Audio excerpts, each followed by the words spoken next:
കേട്ടു തീർത്ത സംഗീതത്തിന്റെയും കണ്ടു തീർത്ത സിനിമകളുടെയും വൃത്തികേടുകളുടെയും കണക്കുകളില്ലാതെ ആത്മാർത്ഥമായി ഹൃദയ സാന്നിധ്യത്തോടുകൂടി അള്ളാഹുവിനെ ഉദ്ദേശിച്ചുകൊണ്ട് നിസ്കരിച്ച ഒരു നിസ്കാരം ജീവിതത്തിൽ ഉണ്ടായിട്ട് കാലം എത്രയായി? എന്റെ ജീവിതം തിരിഞ്ഞു നോക്ക. 33 വയസ്സായി, 40 വയസ്സായി, 50 വയസ്സായി. ജീവിതം ഒന്ന് തിരിഞ്ഞു നോക്കുക, ഒന്ന് തിരിഞ്ഞു നോക്കുക. എന്താണ് നീ ചെയ്തിട്ടുള്ളത്? അള്ളാഹുവിന്റെ അടുത്തേക്ക് ഈ അവസ്ഥയിലാണ് നീ മരിക്കുന്നതെങ്കിൽ എന്താണ് നിന്റെ അവസ്ഥയെന്ന് നീ പ്രതീക്ഷിക്കുന്നത്? എന്താണ് നീ പറയുന്നു? അള്ളാഹു നിനക്ക് പുറത്തു തരുമെന്ന്. അതെ, ശരിയാണ്, അള്ളാഹു നിനക്ക് പുറത്തു നൽകും. നീ എത്ര തവണ തിന്മകൾ ചെയ്താലും ആവർത്തിച്ച് അള്ളാഹുവിനോട് ഇസ്തിഗ്ഫാർ തേടിയാൽ നീ അള്ളാഹു നിനക്ക് പുറത്തു നൽകും. എന്നാൽ നീ ആത്മാർത്ഥമായി അള്ളാഹുവിനോടൊന്ന് തൗബ ചെയ്തിട്ട് എത്ര കാലമായി? ഈ തിന്മകളും പേറി ഈ ധിക്കാരങ്ങളുമായാണ് അള്ളാഹുവിന്റെ അടുത്തേക്ക് നീ ചെന്നെത്താൻ നിൽക്കുന്നതെങ്കിൽ എന്താണ് സഹോദര നീ വിചാരിക്കുന്നത്? എന്റെ വയസ്സ് ഇത്രയായില്ലേ? നീ തിരിഞ്ഞു നോക്കൂ. എന്താണ് നീ ചെയ്തത്?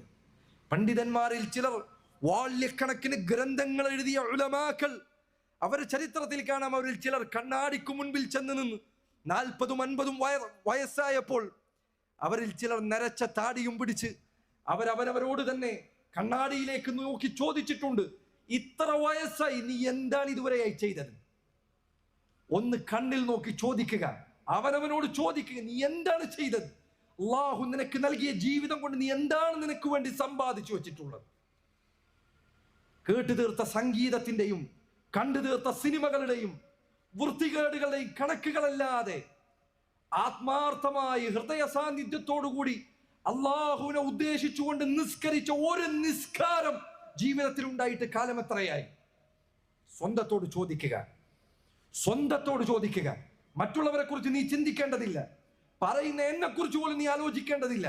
അവനതുണ്ടോ ഇവനതുണ്ടോ നീ ആലോചിക്കേണ്ടത്. നിന്നെ കുറിച്ച് നീ ചിന്തിക്കുക. നിന്റെ അവസ്ഥ എന്താണ്? ഇപ്പോൾ മരിച്ചു കഴിഞ്ഞാൽ നിന്റെ സ്ഥിതി എന്താണ്? അള്ളാഹുവിനോട് എന്തു ഉത്തരം പറയുമെന്നാണ് നീ വിചാരിക്കുന്നത്?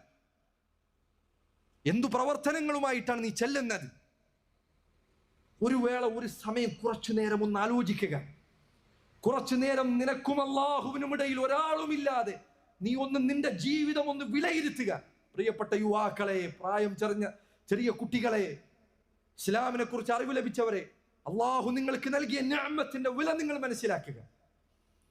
ഇസ്ലാം ഒരാൾക്ക് അള്ളാഹു നൽകുന്ന ഏറ്റവും വലിയ അനുഗ്രഹമാണ്. അതുകൊണ്ടാണ് നിസ്കാരത്തിൽ ആവർത്തിച്ച് നമ്മൾ പറയുന്നത് ഇഹ്ദിന സിറാത്തൽ മുസ്തഖീം, അള്ളാഹുവെ നേരായ മാർഗത്തിലേക്ക് നയിക്കണമേ എന്ന്.